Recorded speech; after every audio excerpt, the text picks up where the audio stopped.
Hey everyone, welcome to story B. अगर मैं कहूँ कि एक ऐसा कलर है जिसको आपने अगर पहन लिया तो you can die, will you believe me? समझो आप अभी 18th सेंचुरी में हो एंड घर का काम वगैरह करके आप निकल गए मार्केट के लिए एंड यू थॉट कि चलो एक ड्रेस भी खरीद लेते हैं कल के पार्टी के लिए। एंड देन तुमने एक ब्यूटीफुल सा ग्रीन ड्रेस खरीद लिया। देन अगले दिन एक रॉयल पार्टी में जाने से पहले यू वोर दैट ड्रेस। फिर तुम गए पार्टी में, कई घंटों तक वो ड्रेस तुम्हारे बॉडी पे था एंड जब तुम वापस घर आ रहे थे तब अचानक से रास्ते पे ही you faint and then you reach heaven. ऐसा तुम्हारे साथ होता नहीं अगर तुम वो ग्रीन ड्रेस नहीं खरीदते तो। मैंने तो पहले ही बोला था कि पिंक वाला ले लेते हैं। तो कहानी शुरू होती है 1775 से। एक नया पिगमेंट डेवलप हुआ था जिसका नाम था शील्स ग्रीन। ग्रीन ये कलर बहुत पहले से यूज होता आया था, पर ये जो शील्स ग्रीन का शेड था ना वो थोड़ा ज़्यादा ब्राइट था in comparison to organic green. इस वजह से ये शेड को काफ़ी पसंद किया गया।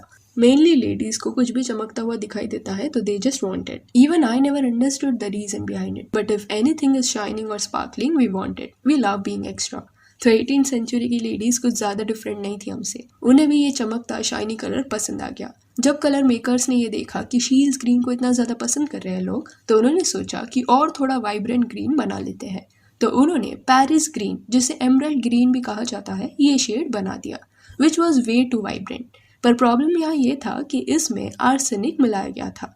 Arsenic is not safe, very harmful, और ये शेड टॉक्सिक है ये पता होने के बावजूद एमरल्ड ग्रीन पॉपुलर होता गया। Garments, wallpaper, carpets, then paint, सब जगह ये यूज होने लगा। जो ओरिजिनल शील्स ग्रीन था ना वो भी कम हार्मफुल नहीं था, इट वॉज ऑल्सो टॉक्सिक। पर क्योंकि पेरिस ग्रीन को डायरेक्टली खाने में वगैरह यूज नहीं कर सकते थे, तो केक मेकर्स जो होते हैं ना वो शील्स ग्रीन का इस्तेमाल करते फॉर केक डेकोरेशन।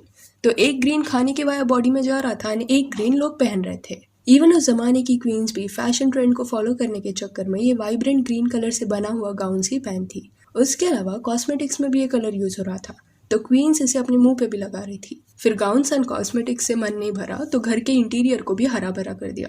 एक्चुअल तभी के जो आर्टिस्ट थे ना वो आर्सेनिक से भरे वॉलपेपर्स को रॉयल्स के घर पे जाके लगाते। एंड तुम्हें लग रहा होगा कि लेडीज जो ये ग्रीन कपड़े पहन रही थी and these queens were mostly at risk. तो नहीं, ऐसे केसेस में रिस्क सबसे ज्यादा सोर्स के वहाँ होता है। ये पेरिस ग्रीन कोई तो बना रहा था एंड जिस फैक्ट्री में ये ग्रीन बन रहा था वहाँ आम आदमी काम करते थे जो सबसे ज्यादा रिस्क उठा रहे थे इसे बनाने में। फैक्ट्री वर्कर्स रोज जाते फैक्ट्री में एंड क्लोजली हार्मफुल सब्सटेंस को अपने हाथ में लेके उसके साथ काम करते। इसका नतीजा ये हुआ कि वो बीमार पड़ रहे थे। उनके जो हाथ पैर थे वो सब ग्रीन पड़ने लगे क्योंकि उनकी बॉडी सड़ रही थी। फिर जो पेंटर्स होते हैं जो पोर्ट्रेट्स वगैरह बनाते हैं वो भी ये ग्रीन कलर को यूज करने लगे। बट पेंटर्स का ये आदत रहता है कि एट टाइम्स वो ब्रश के एंड को अपनी जीभ से लिक करते हैं एंड देन पेंटिंग वापस शुरू करते हैं। तो ये सारे आर्टिस्ट ये ग्रीन पेंट को अपने बॉडी के अंदर डायरेक्टली डाल रहे थे अपने टंग वाया। ऐसी एक आर्टिस्ट थी विक्टोरियन एरा में जिसका नाम था मटिल्डा। उसका काम था ब्यूटीफुल हेयर एक्सेसरीज बनाना। तो क्योंकि ग्रीन का डिमांड बढ़ गया था तो वो ग्रीन हेयर पिन्स बनाने लगी थी, पर वो भी अपने ब्रश को लिक करती, जिस वजह से ये हार्मफुल सब्सटेंस उसकी बॉडी में चला गया। कुछ दिनों बाद वो बीमार पड़ गई। उसके हाथ पैर ग्रीन पड़ गए थे, यहाँ तक कि उसकी आंखें जो थी ना वो भी ग्रीन हो गई थी। वो उल्टियाँ करती तब भी ग्रीन वॉमिट निकलता एंड उसके आखिरी दिनों में शी सेड कि उसे कोई और कलर नहीं दिखाई दे रहा, बस ग्रीन दिखाई दे रहा है। And then she passed away. सिर्फ 19 ईयर्स की थी वो। एंड विक्टोरियन एरा के रॉयल्स की तो बात ही छोड़ दो, ग्रीन कपड़ा, ग्रीन घर, ग्रीन रूम्स के चलते वो खुद को ही अपनी मौत की तरफ धकेल रहे थे। इट वॉज लाइक उनकी हालत इतनी बिगड़ती जा रही थी कि धीरे धीरे वो लोग स्केलेटन जैसे दिखने लगे थे।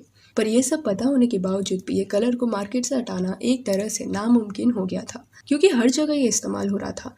पेस्टिसाइड्स में, मेडिसिन में, कॉस्मेटिक्स में, देन बच्चों के खिलौनों में भी, एंड किसी न किसी वे से लोगों तक पहुंच रहा था।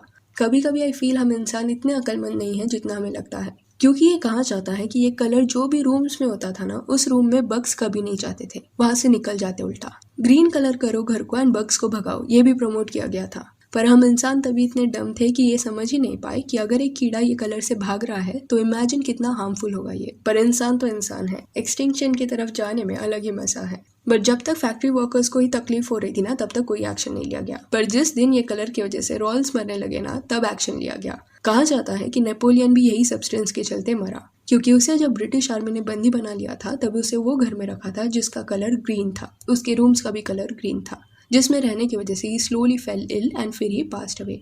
ये भी थियोरी है कि ब्रिटिश आर्मी ने ये सब जानबूझ के किया था, बिकॉज दे न्यू कि ये पिगमेंट क्या कर सकता है एंड ये कलर रॉयल्स को मार रहा है। ये जब बात बाहर आई तब रॉयल्स ने बोला कि इसका अल्टरनेटिव ढूंढना पड़ेगा एंड इवेंचुअली और ऐसे पिगमेंट्स मैन्युफैक्चर हुए जो इतने ही वाइब्रेंट थे पर उसमें आर्सेनिक नहीं डाला जाता था।